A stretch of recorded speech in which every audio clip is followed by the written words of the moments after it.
नमस्कार. मालिकेचा आजचा भाग खूपच जबरदस्त असा असणार आहे. फायनली अर्जुन सायली एकत्र येण्यासाठी एक महत्त्वाचा दुवा असणार आहे. ती व्यक्ती काम करणार आहे. तर ती व्यक्ती म्हणजे कुसुमताई. कुसुमताई ही अर्जुन आणि सायली या दोघांच्या मदतीला येणार आहे आणि अर्जुन सायलीने एकत्र येण्यासाठी ती प्रयत्न करणार आहे. त्यानंतर आपल्याला पाहायला मिळतं की अर्जुन आता कुसुमताईच्या घरून बाहेर येत असतो. तेव्हा बाहेर चैतन्य वाट बघत बसलेला असतो आणि त्याचबरोबर चैतन्य मात्र इकडे म्हणत असतो की काय झालं, भेटल्या का सायली बहिणी? तेव्हा अर्जुन म्हणतो की नाही भेटणं झालं. चैतन्य म्हणतो का, काय झालं? मधुभाऊंनी भेटू दिलं नाही का? तेव्हा अर्जुन म्हणतो की हो, मधुभाऊंनी भेटू दिलं नाही. त्यावरती चैतन्याचं म्हणणं असतं काय चाललंय नक्की अर्जुन हे सगळं? अर्जुन म्हणतो की मला नाही कळत. चैतन्य म्हणतो ते NOC कुठे आहे? तेव्हा अर्जुन म्हणतो की मी दिली मधुभाऊंना आणि मी त्याच्यावर साईन पण दिलेली आहे. तेव्हा अर्जुन असं म्हटल्याबरोबर चैतन्याचं म्हणणं असतं अर्जुन तुला कळतंय का तू काय केले? अरे आपण जामीन मिळवलेला आहे, त्या पूर्ण केसचं वाटोळं होईल. तेव्हा अर्जुन म्हणतो हो ते काय व्हायचं आहे, ती त्याशिवाय मधुभाऊंना पण कळणार नाही. चला त्याच्यात आपल्याला एका ठिकाणी जायचं आहे. असं म्हणत दोघंही निघालेले असतात. इकडे सायली तिच्या लक्षात येतं की मधुभाऊ आत यायला लागलेले आहेत. मग ती ते बेसिनमध्ये तोंडावरती पाणी मारायला घेते. त्याचवेळी मधुभाऊ आत येतात आणि पाहतात. तेव्हा सायलीला म्हणतात की हे गोष्ट लक्षात ठेव, तू कितीही चेहऱ्यावरती पाणी मारलं असलं तरीही मला तुझ्या डोळ्यातले अश्रू चांगलेच ओळखता येतात आणि आता त्या माणसाशी आपला कुठलाही संबंध नाही. जोशी वकिलांसारखा चांगला वकील आपल्याला भेटलेला आहे, त्यामुळं आता काळजी करायची गरज नाही. तर आता सगळं तुझ्या म्हणण्याप्रमाणे होणार आहे. त्या वकिलामुळे तुझ्यावर जे दडपण आलेलं होतं, जे बंधन आलेलं होतं ते सगळं संपलेलं आहे. या भाषेमध्ये मधुभाऊ बोलत असतात. सायली मात्र मधुभाऊंकडेच पाहत असते. त्याचवेळी आपल्याला पाहायला मिळतं की मधुभाऊंचं असं म्हणणं असतं की काहीही झालं तरीही आता मला लवकरात लवकर निर्णय घ्यायचा आहे, असं मधुभाऊंचं म्हणणं असतं. तेव्हा सायलीला ते सांगू लागतात की हे बघ सायली, कसं आहे माहिती आहे का, आता मी एक निर्णय घ्यायचं ठरवलेलं आहे आणि त्या निर्णयानुसारच पुढं होणार आहेत गोष्टी. तेव्हा सायली विचार करत असते. मधुभाऊ म्हणत असतात की हे बघ सायली, आता अर्जुनला काहीही घाबरण्याची गरज नाही, कारण आता सगळं संपलेलं आहे आणि आता अर्जुन आणि त्याचबरोबर त्याच्याशी असलेले संबंधही संपले आहेत. आता केसच्या मागचा जो आपला मुद्दा होता की अर्जुन केस लढतोय, पण तो मुद्दाही संपलेला आहे. त्यानंतर आपल्याला पाहायला मिळतं अर्जुन थडक आता आलेला असतो, तो म्हणजे जोशी वकिलांकडे. आणि जोशी वकिलांकडे आल्यानंतर अर्जुन म्हणू लागतो, अर्जुनला जोशी वकील म्हणू लागतो की मला एक कळलं नाही आहे की आज ॲडव्होकेट अर्जुन सुभेदार यांचे पाय आमच्या छोट्याशा माणसाच्या ऑफिसला का लागलेले आहेत, हा प्रश्न विचारला जात असतो.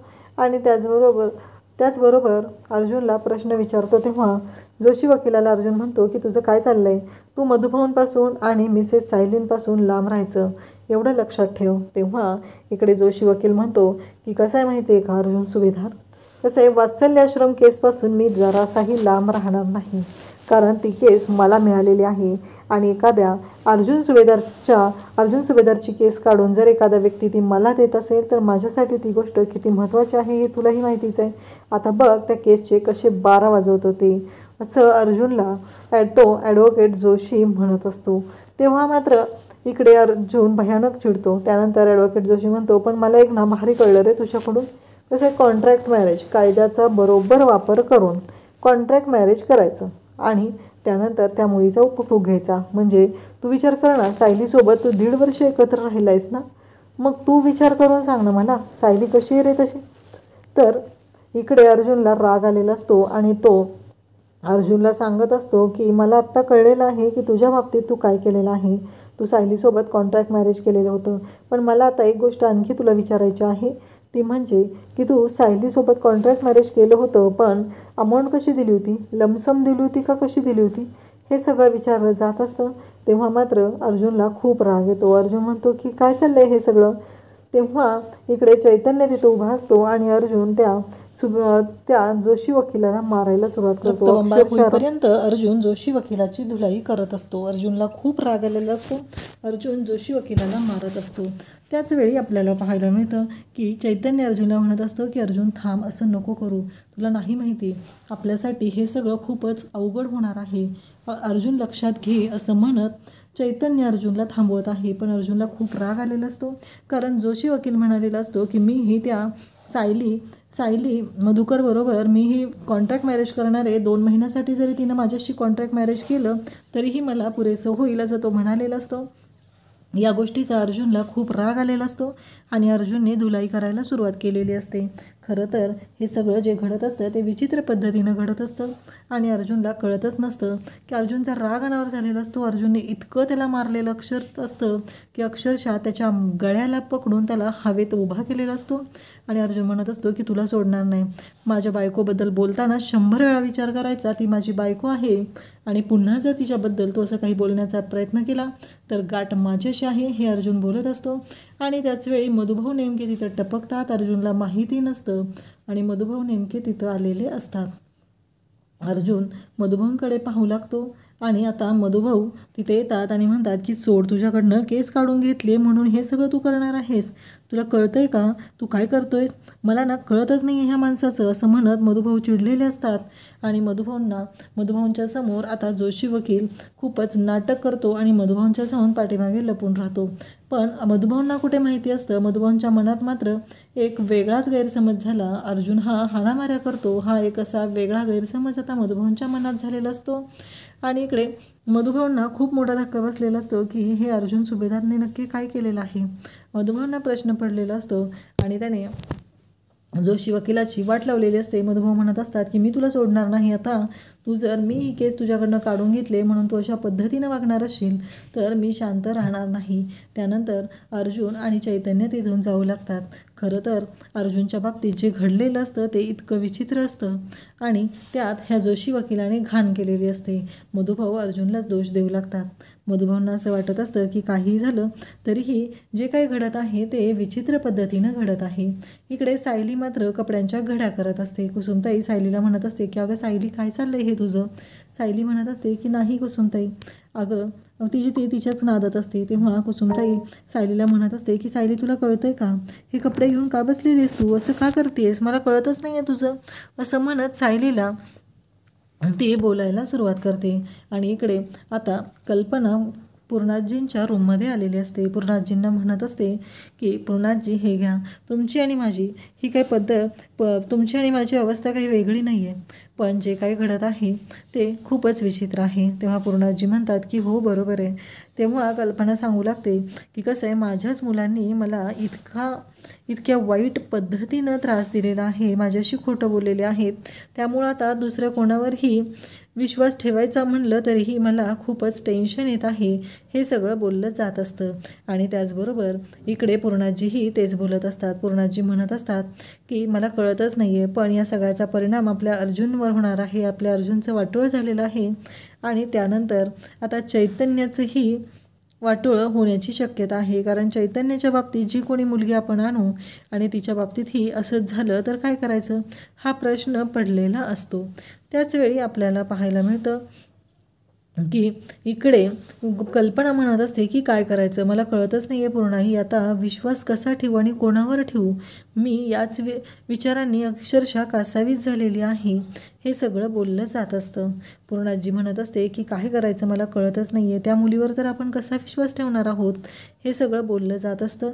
आणि इकडे कल्पना म्हणत आहे की पूर्णाही मला कळतच नाही. तेव्हा पूर्णाजी म्हणते की विश्वास ठेवावा लागणार आहे आणि अजूनही आपल्याला आता अश्विनच्या लग्नाचंही बोलावं लागणार आहे, विचार करावा लागणार आहे. त्यानंतर आपल्याला पाहायला मिळतं की कुसुमताई इकडं सायलीच्या बाबतीत टेन्शनमध्ये असते. कारण सायलीचं जे काय चाललेलं असतं ते इतकं भयानक असतं की कुसुमताईला कळतच नसतं की कसा विश्वास काय करायचं ते.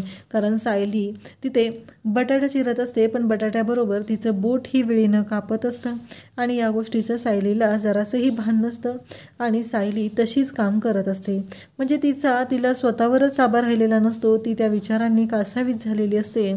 आणि त्याचबरोबर इकडे कुसुमताई तिला म्हणत असते की सायली तुला कळतंय का, तुझ्या जागी दुसरं कोण असतं तर किती कळवळलं असतं, किती लागलंय तुझ्या बोटाला, उठ बरं इथून आत्ताच्या आत्ता, असं म्हणत कुसुमताई तिला उठवत आहे आणि उठवून तिथे बाहेरची चेअर घेऊन येते आणि त्याच्यावरती बसवते. तिला सांगू लागते की सायली हे चुकीचं आहे, तो अशा पद्धतीनं विचार नको करू, हे कुसुमताई बोलत असते. त्याचवेळी आपल्याला पाहायला मिळतं की सायली कुसुमताईला काहीच बोलत नाही. कुसुमताई म्हणते की पुन्हा इथे गॅसच्या समोर तू यायचं नाही आणि ते कुठलंही काम करायला पुढे यायचं नाही, हे सगळं बोललं जात असतं. त्याच वेळी सायलीला हाताला इतकं लागलेलं असतं. कुसुमताई तिच्या हाताला हळद लावते आणि तिला एका ठिकाणी शांत बसवते. खरं तर सायलीच्या बाबतीत हे काय होत आहे या सगळ्याचा त्रास सायलीला खूप होत असतो. परंतु मधुभाऊ त्याचबरोबर इकडे अर्जुनच्या घरचे प्रत्येकजण आपापल्या पद्धतीनं प्रयत्न करत आहे. कारण त्यांना असं वाटत आहे की सायली आणि अर्जुन दोघं चुकलेलेच आहेत. पण त्यांच्या ही गोष्ट लक्षात येत नाही की काहीही झालं तरीही अर्जुन सायलीने जी काही चूक केलेली आहे ती कशासाठी केलेली आहे आणि आत्ता त्या दोघांचे किती एकमेकांवर प्रेम आहे ही गोष्ट मात्र यांच्या कोणाच्याही लक्षात येत नाही. इकडे सायलीच्या हाताला हळद लावत असते कुसुमताई आणि सायलीला विचारत असते, काय चाललंय सायली तुझं? तेव्हा इकडे सायली पाहत असते आणि तेव्हा कुसुमताई म्हणते की अर्जुनचं काय गं सायली? तेव्हा सायली लगेचच बोलायला सुरुवात करते. कुसुमताई म्हणते, इतक्या वेळ मी बोलले तर बाकीच्या कोणत्याही विषयावर बोलत नाही, पण अर्जुनचा विषय काढला की कशी बोलायला सुरुवात करतेस गं? तेव्हा इकडे कुसुमताई म्हणत असते की मला ना सायली तुझं कळतच नाही आहे की काय चाललेलं आहे नक्की. कारण कुसुमताई म्हणत असते की त्या दिवशी तू सांगायचं म्हणून गेली होती, पण त्यानंतर काय झालं? तेव्हा सायली म्हणते की अगं त्या दिवशी जर आईंचा फोन आला नसता तर आमच्या दोघांचं आयुष्य वेगळं असलं असतं गं. कारण अर्जुन सर मला त्यांच्या मनातलं सांगणार होते आणि त्याचवेळी नेमका आईंचा फोन आला होता. त्या दिवशी जर फोन आला नसता तर आज आमचं आयुष्य वेगळं असलं असतं असं सायली म्हणत असते. कारण मला अजूनही वाटतं की अर्जुन सरांच्या बाबतीत त्यांच्या मनात माझ्याबद्दल आहे आणि ते मला बोलून दाखवणार आहेत. तेव्हा कुसुम म्हणत असते की सायली, मी तुला किती वेळा सांगितलं होतं तुमच्या मनातली गोष्ट आहे ती ओठावर येऊ द्या आणि तुम्ही दोघांनी ती तुमच्या दोघांच्या पुढे व्यक्त व्हा, पण तुम्ही माझं जरासंही ऐकलेलं नाही आणि आता हे सगळं काय होऊन बसलेलं आहे. तेवढ्यातच इकडे मधुभाऊ आत येतात. कुसुमताई मधुभाऊंना पाणी विचारायला जाते, पण मधुभाऊ नाही म्हणतात आणि मधुभाऊ लगेचच संगीताला फोन लावतात आणि म्हणतात की संगीता वहिनी, माझं जरा काम होतं, तिकडं कोल्हापूरला सगळं व्यवस्थित आहे ना? तेव्हा संगीता म्हणते की हो आहे आणि मधुभाऊ तिथे बोलू लागतात. संगीताला म्हणत असतात की संगीता वहिनी, माझं काम होतं, मी सायलीला तुमच्याकडे पाठवत आहे. तेव्हा इकडे संगीता म्हणते की अहो काहीच हरकत नाही आहे, काजल आहे माझी, काजलबरोबर ती राहील. मी जरा इकडे कलाच्या इकडे आलेली आहे कारण जसं माझ्यासाठी महत्त्वाचं होतं, कलाच्या आयुष्यामध्ये जरा गोंधळ सुरू होता त्यासाठी मी इकडं आलेली आहे असं संगीता सांगत असते. मधुभाऊंचं म्हणणं असतं की चालेल आणि मधुभाऊंनी आता सायलीला संगीताकडे कोल्हापूरला पाठवण्याचा निर्णय घेतलेला असतो. संगीता म्हणते की अहो तुम्ही सख्या भावासारखेच आहात यांना, कसं आहे माहिती आहे का, मान्य आहे मला तुम्ही माझे मोठे धीर आहात आणि सायलीला येऊ द्या जरा, तिलाही बरं वाटेल. आणि इकडे मधुभाऊ म्हणत असतात की दिनकर बरा आहे ना, मी त्याच्याशी बोलून घेईल आणि मी तिच्याबरोबर कुसुमला पण पाठवलं तर बरं होईल का? तेव्हा संगीता म्हणते की काहीच हरकत नाही आणि मग आता सायलीला आणि कुसुमला कोल्हापूरला पाठवण्याचा मधुभाऊंनी निर्णय घेतलेला असतो दिनकर आणि संगीताच्या घरी. त्याचबरोबर आपल्याला पाहायला मिळतं की हा सगळा निर्णय घेतलेला असतो, परंतु इतकं सगळं एवढं चाललेलं असतं आणि कुसुम हे सगळं ऐकते. तेव्हा मधुभाऊंनी ठरवलेलं असतं सायली जर अर्जुनपासून लांब गेली तरच ती सुखात राहणार आहे आणि इकडे अर्जुनलाही ते त्याच भाषेत बोललेले असतात. त्यानंतर आपल्याला पाहायला मिळतं की मधुभाऊ हे सगळं ठरवतात आणि त्यानंतर त्यांचं असं म्हणणं असतं की सायली आणि अर्जुन यांनी एकत्र येऊ नये त्यासाठी त्यांनी हा निर्णय घेतलेला असतो.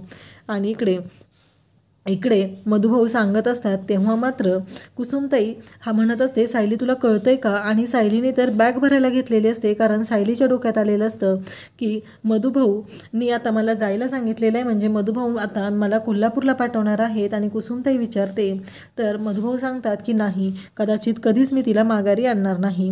त्यानंतर इकडे आपल्याला पाहायला मिळतं की चैतन्य आणि अर्जुन बोलत असतात. चैतन्य म्हणत असतो की अर्जुन तुला कळतंय का हे सगळं काय चाललेलं आहे तुझं, कारण तुझ्या लक्षातच येत नाही आहेत गोष्टी. आणि त्यानंतर चैतन्य म्हणत असतो की तू रागावर जरा कंट्रोल कर ना. तेव्हा अर्जुन म्हणत असतो की तुझं काय चाललंय, म्हणजे काय तू माझा मित्र आहे का काय, माझ्या भल्याचा विचार करतोयस का काय करतोयस?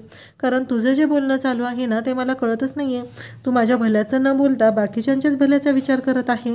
हे जेव्हा अर्जुन चैतन्याला बोलतो तेव्हा चैतन्य म्हणतो की अर्जुन तू चुकीच्या पद्धतीनं विचार करत आहे, कारण काहीही झालं तरीही आत्ता तू मधुभाऊंच्या समोर असं वागायला नको होतं. आता बघितलं ना मधुभाऊंनी काय बोलून बसलेले आहेत. ते म्हणत आहेत की सायली वहिनीला तुझ्यापासून लांब ठेवायचं आहे, पुन्हा कधीही भेटू देणार नाही. आता मधुभाऊ काय विचार करतील, कारण त्या जोशी वकिलाने जो गोंधळ घालायचा होता तो घालून ठेवलेला आहे आणि आता मधुभाऊंच्या मनात तुझ्याविषयीची जिमेज झालेली आहे. अर्जुन म्हणतो, अरे पण चैतन्य, मला तरी काय माहिती होतं रे मधुभाऊ तिथे येतील, असं अर्जुन बोलत असतो. त्याच वेळी इकडे उद्याच्या भागामध्ये आपल्याला पाहायला मिळतं की अर्जुन रडत असतो. तो म्हणत असतो की सायली तुम्ही या ना इकडे, मला गरज आहे तुमची, तुम्ही इकडे येणं खूप गरजेचं आहे माझ्यासाठी, असं अर्जुन म्हणत असतो.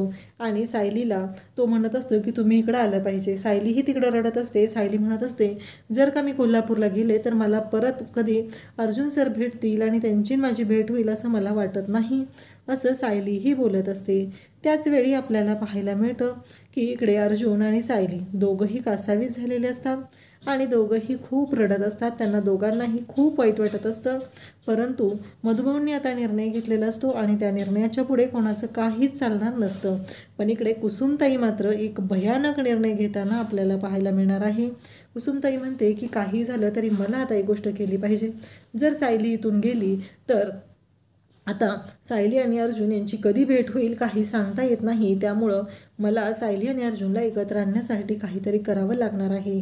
मग कुसुमताई ही अर्जुनला फोन करते आणि त्याला सांगू लागते की उद्याच्या गाडीने मला आणि सायलीला कोल्हापूरला मधुभाऊ पाठवणार आहेत, उद्या सकाळच्या एसटीने. आता हे सगळं सायलीच्या बाबतीत बोलल्यानंतर अर्जुनला मात्र धक्का बसतो आणि अर्जुन ढसाढसा रडायला लागतो. कुसुमताईने आता सांगायचं काम केलेलं असतं, कारण कुसुमताईला असं वाटलेलं असतं मी जर हे सांगितलं नाही तर खूपच अवघड होईल. आता अर्जुन आणि सायली एकत्र येणं खूप गरजेचं आहे, म्हणून कुसुमताईने हा निर्णय घेतलेला असतो. आता कुसुमताईने अर्जुनला हे सांगितलेलं आहे आणि अर्जुनला सांगितलेलं आहे की तू अडवू शकतोस. आता अर्जुन कशा पद्धतीनं सायलीला थांबवणार हे आपल्याला पुढे पाहायला मिळणार आहे. अशाच अपडेटसाठी चॅनलला सबस्क्राईब करा. थँक्यू.